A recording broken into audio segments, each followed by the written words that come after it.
everyone, and welcome to the Landscapes of Art and Earth. I'm your host, Shivani Gupta, and in this show, we will be having conversations with artists and environmentalists who can inform us about some of the most important topics in our world today.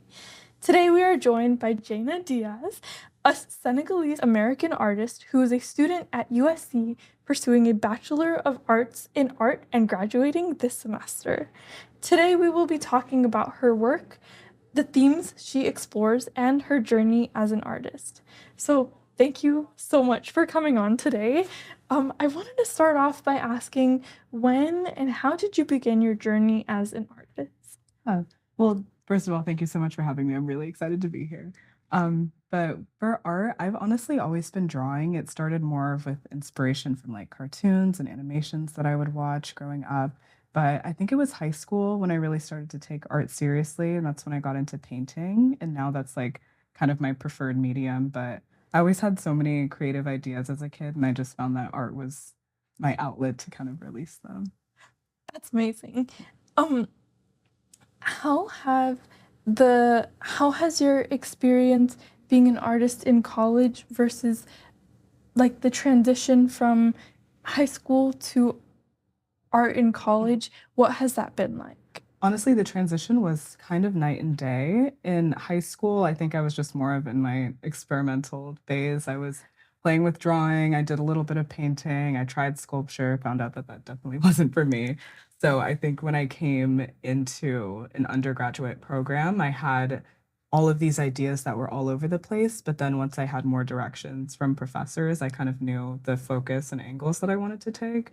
The fun thing about undergrad is that I got to explore those mediums a lot more and just had so many more opportunities with things like exhibiting and just collaborating with other artists and stuff. So I was able to see kind of how I wanted to articulate myself as an artist, and it was less of just playing around and seeing what actually looks good.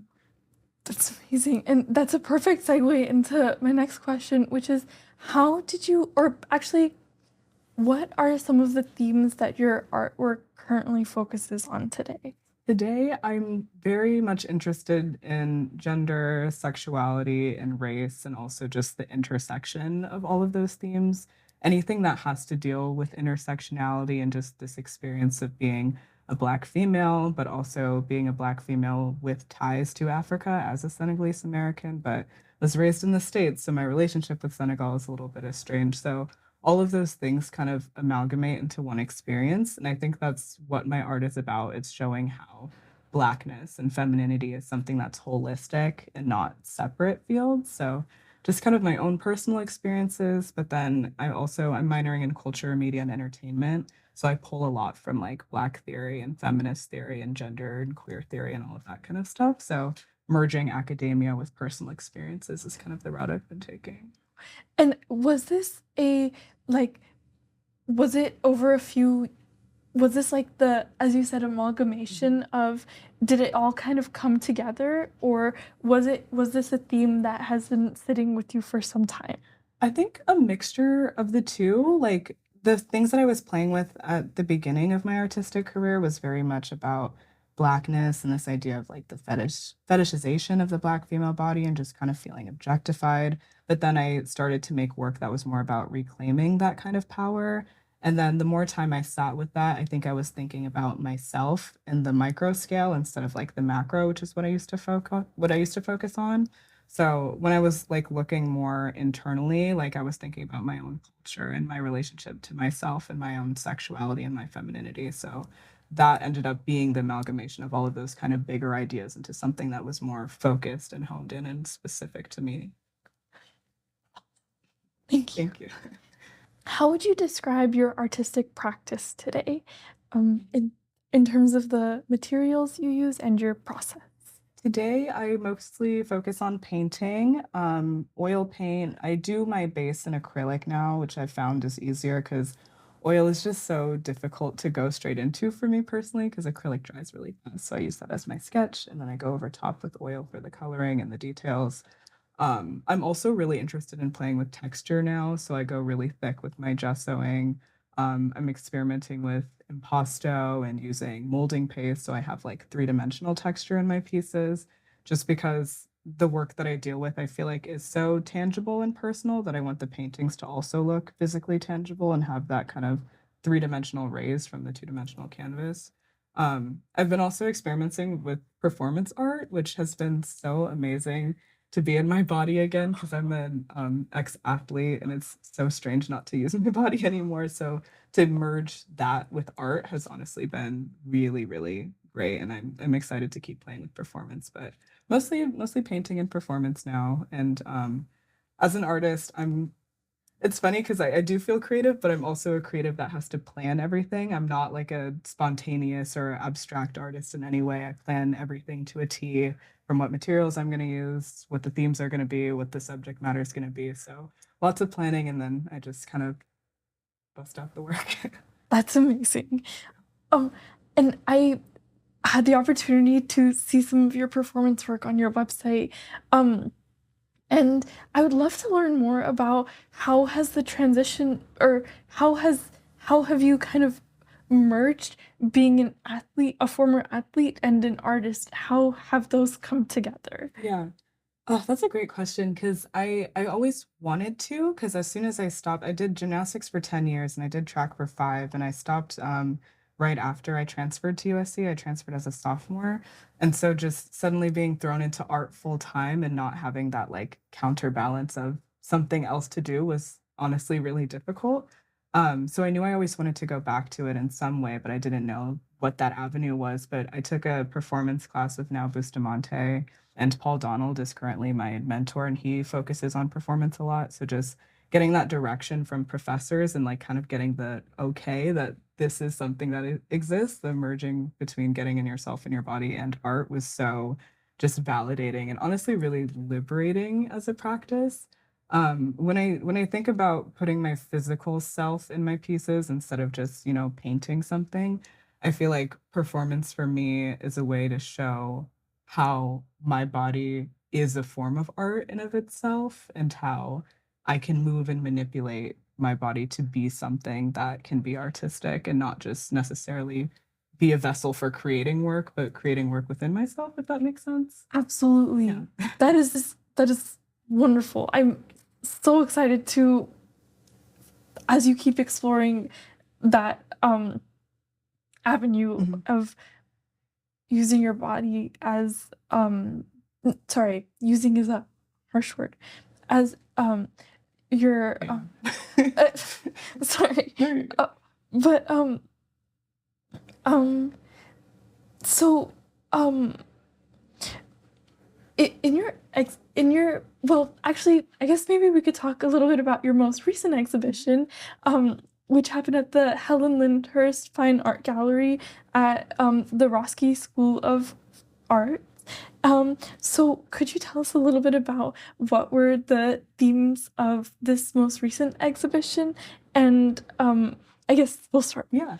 So I was so excited about this opportunity to have this exhibition. It's entitled Clarity and Opacity, and it's actually my first solo show. I had an exhibition last year, but that was part. So excited about this opportunity to have this exhibition. It's entitled Clarity and Opacity, and it's actually my first solo show. I had an exhibition last year, but that was partnered. So having that experience, I think, really propelled me to want to do a show on my own because I was like, okay, I know I can exhibit, I know I can put work on the wall, and I just need to focus on some kind of project that I can have, just all of my own work up on. And so Clarity and Opacity was funded through the Macomber Travel Grant, which is like a USC grant that's awarded to, I believe, 2 undergraduate seniors to fund an international travel that would then be an art exhibition. So when I was making the proposal, the immediate and kind of only place that I thought about going to was Senegal, which is where my dad was born and his family resides, and I've only been able to go like a handful of times. The last time I went was, I believe, like 5 or 6 years ago. So thankfully got the grant. So once I got it in May of 2023, that summer, I went to Senegal, like studied, stayed with family, researched, went to a bunch of museums and galleries and monuments, and also just researched everyday life because I wanted to have a reconnection with Senegal because I just feel so distant from it. And the whole time I was there, that's all I could really think about was how removed I was from the country. So Originally, I think I pitched for Clarity and Opacity to just kind of be about Senegalese culture, but then after being there and feeling like such a stranger to my own roots, that's kind of what the exhibition shifted to. So I focused on more of like the mundane everyday activities that felt just so different to me, and also just reflecting on this experience of being a Black American and having, the impact of the transatlantic slave trade is kind of why I have a distance from Senegal, because my mom is Black American. I don't know her history in the way that I do my dad's. So it became more of like coming to terms with myself and my own culture. So the exhibition was a way to do that, which is honestly it was pretty amazing. I love the experience. That's incredible. And what do you hope that viewers took away from your exhibition? I hope that they took away the kind of beauty of cultural hybridity and this idea that your culture doesn't have to be one thing and it doesn't have to be defined. That's where I kind of got inspiration from the title. It comes from Edouard Glissant's text, Poetics of Relations, where he's talking about how Black people have the right to opacity and you have the right to have a cultural identity that's not clear and it's not certain. So I was thinking specifically about some things about my identity do feel very clear, but others just are so obstructed because I'm just not familiar with Senegalese culture. So that's where I got the idea of the title, Clarity and Opacity. And I wanted that kind of binary to exist together. So it's not that this is a negative thing, but these two things can exist at the same time. And I can always kind of try to understand more about Senegalese culture, but still acknowledge that I don't have that connection. So just acknowledging that it's okay to not understand everything about where you come from and who you are. And that's like a beautiful process to be able to go back and do that. That's amazing. And your journey of exploring your roots is informing and enlightening so many people. And I was wondering, could you maybe tell us a little bit about the two pieces we have back here? I'd love to. So I guess we can start with this one. It's a Senegalese water sachet. So a lot of the times kids or people will sell them in stores or on the streets, but it's a bag of water and you just kind of tear it with your teeth, and that's how you drink when you're in the taxi cab.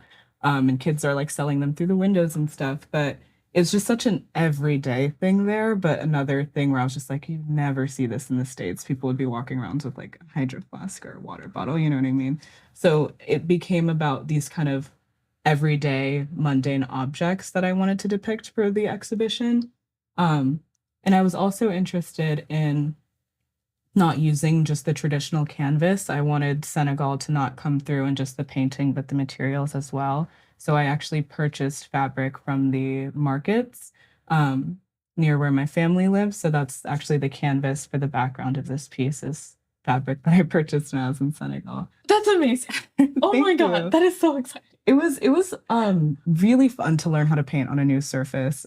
Danny Cancino is my advanced painting professor, and she paints on traditional Mexican serampes. So she was able to instruct me on like how to treat the surface and how to paint on something that's not traditional. So I learned so much, not only about myself, but also my artistic practice. Oh my God. Yeah. And then this piece on the right is my perspective of sitting in the back of a taxi, because we use taxis pretty much to get everywhere while I was there. And this is another example of like kind of the thick gessoing that I'll do before I start painting. Like it's kind of creased and cracked before I paint the surface, because I was thinking about, since this one is directly from my point of view, I wanted my point of view to be something that was kind of obstructed to kind of show that it's almost hazy or kind of like in a memory and it's not this perfect depiction, because I don't feel like when I was there I had this perfect sense of what was going on around me, because everything was just so kind of foreign and different. And that's why I used the fabric on this one to be the windows. So it was this idea that I'm seeing Senegal in a way that's kind of flat and one-dimensional, because that's all I have access to right now. Yeah. So I had a lot of fun with thinking about myself and how to include myself in these paintings without just recreating the photos I took. So it became, the techniques that I was using, what fabrics was I using, how did I incorporate texture and stuff. So yeah. That's amazing. Thank you so much. Okay. And what has been, as you've worked on your most recent exhibition and from the exhibition you had last year and just in your journey as an artist, what has been a guiding light for you? My family. It's like the most, I don't know, sappy answer, I guess, That's but beautiful. they're just so supportive of my career and my passion. Like studying art is not something that I think every family or parents would be supportive of, but mine have like literally supported my artistic journey ever since I was like 6 and just doing drawings in kindergarten. I always had my stuff on the walls and on the refrigerator and stuff. So it's honestly been such a blessing to be able to have a passion that I've had for so long and just being able to continue to cultivate it and have the environment to cultivate it, and also just having family and everybody being so receptive of the work that I make. Art can be so hard because I am transitioning into this more of like a personal angle. So I'm putting myself out there a lot. So sometimes I'm like, I don't want to share my website with my parents. I don't want them to see whatever. But then I just have to remind myself, I'm like, they've supported you so much throughout this whole process. So just be happy that they're along for the ride, you know? And for this exhibition especially was so great because I got to reconnect with my dad's side of the family because I hadn't, spoken to them or seen them in a long time. So honestly, I really love that art has become an avenue for me to learn more about myself and my family and my culture. And they also my parents live in France now, so we're pretty far and they traveled all the way here for this exhibition opening and also for the last one. So it's just so special. So special. That's beautiful. And do you think that you would want to take do you see Senegal being a part of your future artworks? Do you think, and speaking of future artworks, I'd love to talk to you about an upcoming exhibition that you have. But really quick, do you see yourself maybe revisiting Senegal in the future?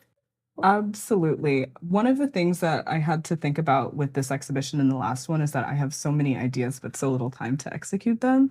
And my mentor, Paul, he was so great with saying, like, your ideas aren't going to expire. Like, you can use them in the future. And, like, that really inspired me. I was like, this project doesn't feel done at all. Like, it feels like something, like, I still have more ideas for pieces to make and things that I want to do in this vein of re exploring Senegal. So, I definitely want to continue that as a project. And also, I applied to art residencies in Senegal, Black Rock, Senegal being the one that I really hope I get into. If not, I'm applying every single year because I'll be there eventually. Yes.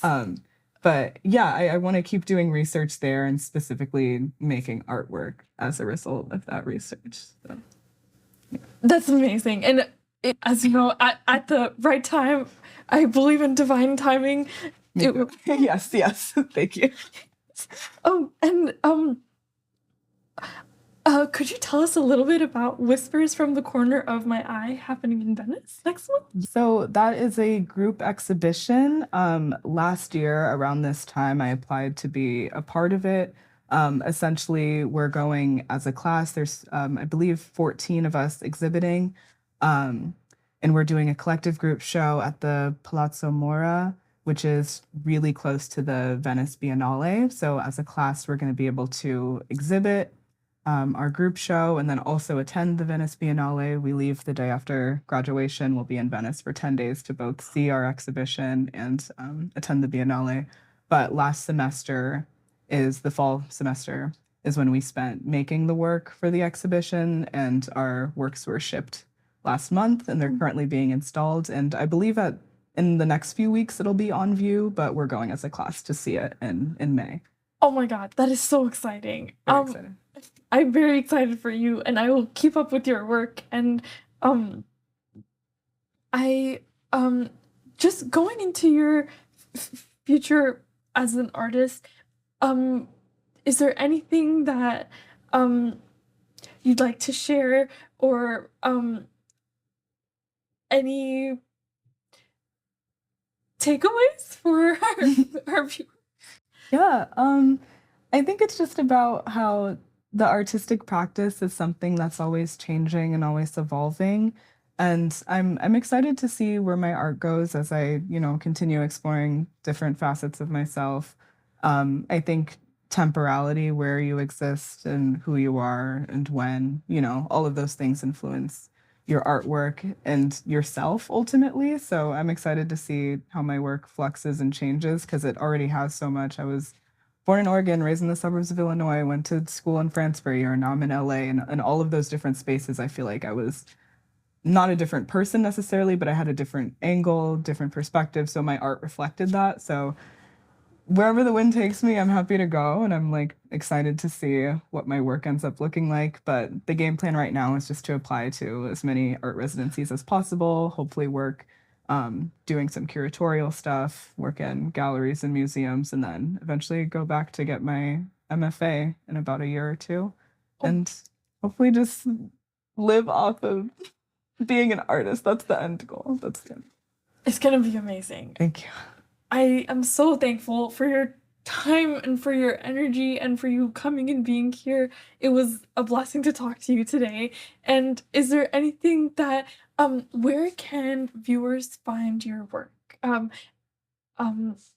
Yeah, currently I just updated my website, so a lot of these pieces are on there, as well as other things that I've been working on this year. It's Jayna, Jayna, Dies, Dias, .myportfolio.com. Yeah, my Instagram, I guess, is JAYNA_DIAS. Those are the areas where you can bid with my work the most. Okay, Yeah. amazing. Thank you so much, Jayna. And I think that's all we have for today. Thank you for tuning into our show today, and I am looking forward to seeing you next time.